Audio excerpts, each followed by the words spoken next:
Good morning, everybody. Happy Wednesday. Happy hump day. We are 1 week away from our trip. So excited. I think I'm getting more anxious than excited. I'm excited for the trip, but I have a lot to do. I started packing. I just put all my bathroom stuff, even though it's a week away. I want to just live out of my bathroom bag to make sure that I'm not forgetting anything. And we're only bringing one checked luggage, a big giant checked luggage for the 4 of us. And then we're taking carry-on. So it's just it's getting down to the wire, but everything's paid for, everything's set. We have our shuttles, we have the dog and the bird are going to boarding, and it's all going to be great. And we have someone watching the house, and yeah. Anyways, so what I was going to talk about, hi Joe.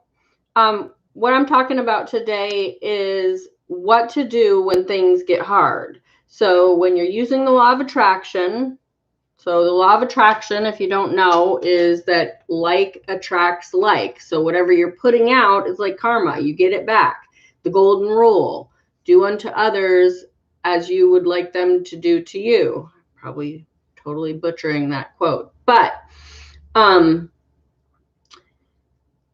so things get hard. They always get hard. They get hard for everybody. Everybody runs into contrasting obstacles that don't go along with what they want.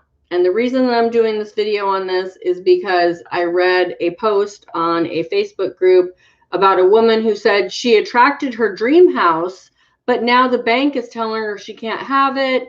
And she tried to reach out to the homeowner, and the homeowner's like, no, we're only, communicating through the agents. Don't contact me again.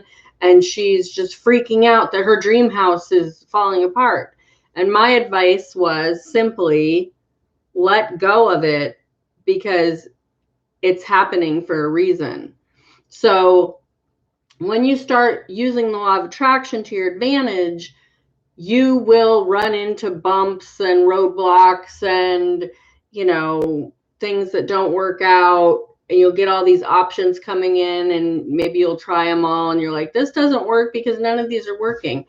In my opinion, that whole dream house thing, I've watched several. I'm not in real estate, but I've been a real estate agent. I kind of follow the real estate market. I pay attention when I know people are buying or selling that are friends of mine or whatever. And when people force those real estate transactions, there's nothing wrong with oh, well, the bank wouldn't give me a loan, so I'm going to go try a mortgage broker, which a lot of people don't know about.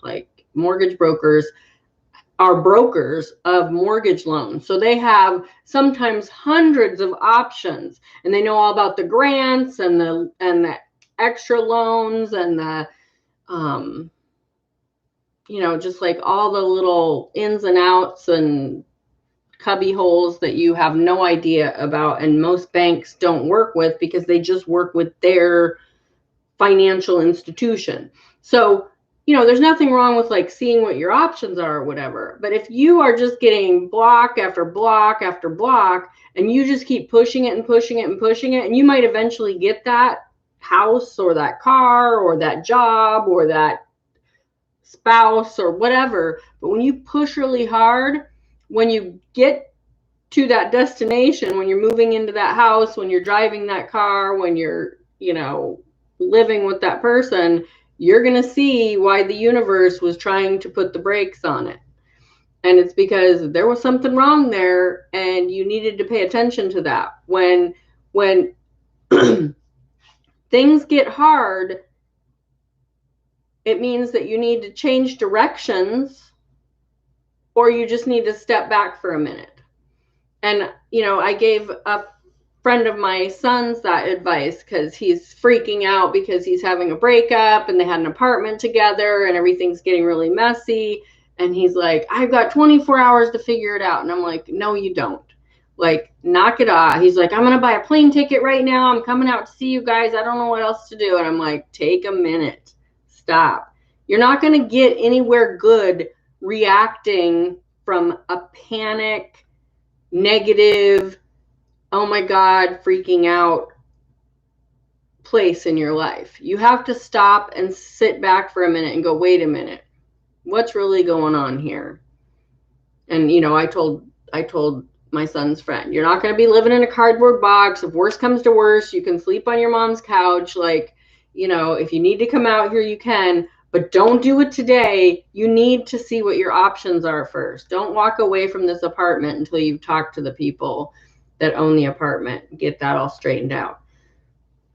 And that's how people are. They get like so focused, they put on the blinders, and then they're just like, they don't see any other option, you know, and there's just like millions of options, millions of things can go right in these situations.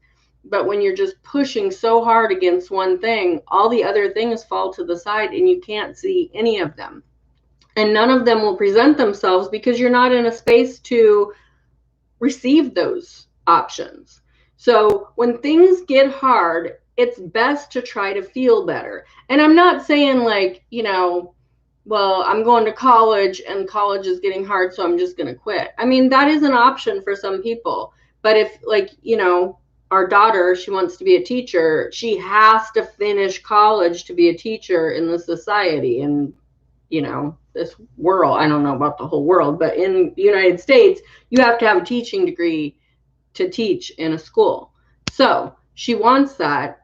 So instead of, you know, saying, well, I'm just going to quit and I'm not going to be a teacher, you can find better ways to do it. Like she started out going to college and moved away and figured out that that's not what she wanted. And she ended up moving back home and she thought she was a failure. And I'm like checking the statistics and like, it's like an incredible amount of kids move home after leaving for college. And she just thought she was this failure. It's like, no, you're just one of many who wasn't ready to move away from home. She moved back home. She ended up going to college, ended up finding an online college that worked better with her work schedule. It just like all fell into place better and better and better because she was pushing. And then when she finally just said, whatever, I don't even care, that's when the universe said, oh, well, here's all these options that you can do. And then she'd find all these options. She's getting better and better at attracting things. Just the other, like a couple weeks ago, she called me and said, I think I'm going to have to get a second job because she works at this little ice cream shop and she gets pretty good tips, but the weather's changed. Not too many people are eating ice cream right now.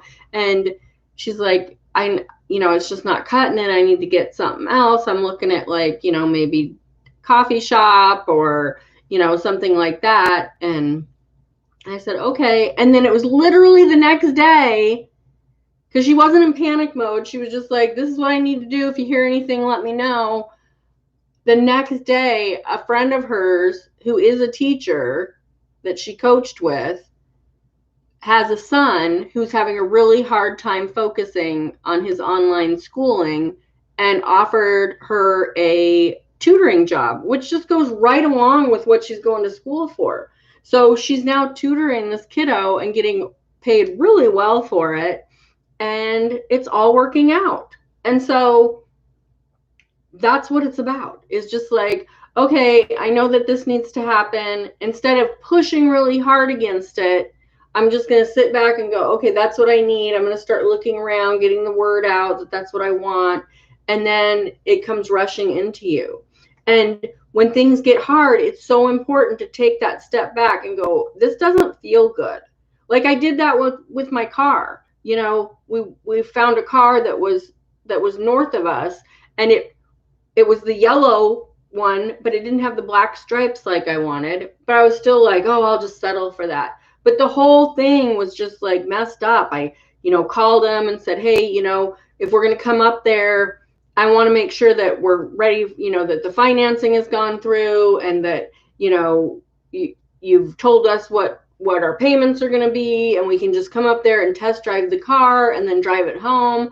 And then, they were like, well, we're going to need to talk to your husband because he's got the bigger income. So, and I'm like, okay, great. And then they talked to him And they're like, well, we just want you to come test drive it first and then we'll work on the financing. And it was just like, and we were going to do it because we were just like, this is it. This is the car. And then I just was like, it just felt horrible. It just felt, we were going to go up there in the nighttime and I was going to have to drive this car I didn't know home for 3 hours on the freeway. And I hate driving on the freeway. And I was just like, no, stop it. We're not in any rush. I'm not doing it this way. We're not going to go there and spend 3 or 4 hours haggling prices and stuff. And I just put a huge stop to it. And, you know, my husband was a little frustrated because he was like, well, I already asked for, you know, get off early. And I was just like, I'm not doing it. It doesn't feel right. I'm not doing it. And that's how I lived my life. It didn't feel right. The next day, my husband found the car I bought online, and the following Saturday we went and bought it. And they had the financing ready. We knew what our payment was going to be. We had everything in line. We drove there. We signed the papers. Well, we test drove it. We signed the papers. We had to wait a little while because their computers were wonky because it was like a huge downpour. And then we left with the car within like an hour or so. It was the only thing that held us up was their computer system was being wonky. But in fact, the original financer they couldn't get on their website. And so they went with a different one and we got a lower interest rate. It's just like that kind of stuff just happens when you're willing to step back and go, okay, it doesn't feel good. It's hard. Instead of pushing really hard on this, I'm going to look at the other options. It doesn't mean that's not going to happen. It just means it needs to happen differently.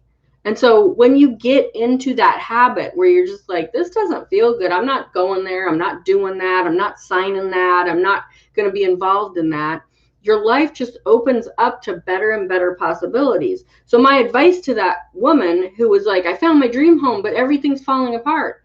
It's falling apart for a reason. There's something wrong with that house. There's something wrong with the financing. Something's going to happen. Like maybe, you know, you don't know it yet, but your spouse is going to lose their job and you're not going to be able to afford it. And you need to step back and then you're going to get, you know, that happened to us. We like lost everything. I know I've told that story before, but we lost everything and ended up in the big city, which is nothing I would have ever chosen, but it's been the best decision of our lives, in my opinion. Like it was good for our kids. It was good for our marriage. We've had great landlords because we rented the whole time, which I'm totally fine with. You know, our life just keeps getting better and better and better. And, you know, even during all of that, when we were like, you know, we lost the house and we had to go bankrupt and all that stuff, I was just like, you know, part of me was devastated, but the other part of me was like, this is a new path. Like we need to look at this way. And we have, you know, just the other day, my husband was like, you know, F 2020. And I was like, no, don't say that. 2020 has been great. We've been so blessed. Like pay attention to the blessings. Anyways, I'm going to stop rambling on. I just wanted to say that when things get hard, step back, find a better way. Find a way that feels better for you. It really, really works. It doesn't mean that you don't work hard for what you want or you don't, you know, get through to the next level. Of course, you're supposed to climb over those obstacles and stuff like that, but it has to feel right. If it's just a complete struggle the whole time, it's not where you need to be. So I hope you take that and use that in your life to make your life better. Happy Wednesday. I might do some tarot readings tonight on Facebook. I'm not sure. If you go to Shelly's, oh geez, I gotta look it up really quick. Just a second here. I don't even know my own groups, you guys. Shelly's Tarot Energy Readings. It's a Facebook page.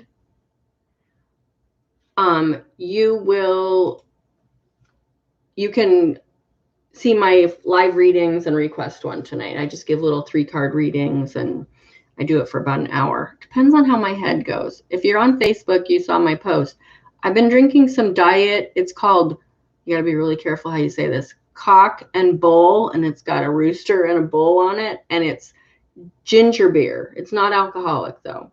And I was introduced to it at the ice cream shop that my daughter works at because they make these ginger floats that are just so yummy. But I found them in the store I go to all the time. And I was like, oh, there's that ginger beer that I like so much. So I got diet because I'm being really careful what I eat and putting better things into my body. And I should have just got the regular because it's got sucralose, I think is how you pronounce that. It's an artificial sweetener. And I've been waking up with headaches for the last several days. And I'm like, what the heck? And then it dawned on me this morning. I've been having one of those for with my dinner every night. And I think that's what's causing my headache. So if my headache's gone by tonight, I will do some tarot readings. Okay, that's it. Subscribe to my channel on YouTube. Hit the thumbs up if you like this video. I appreciate all of you. Have a great day. Bye.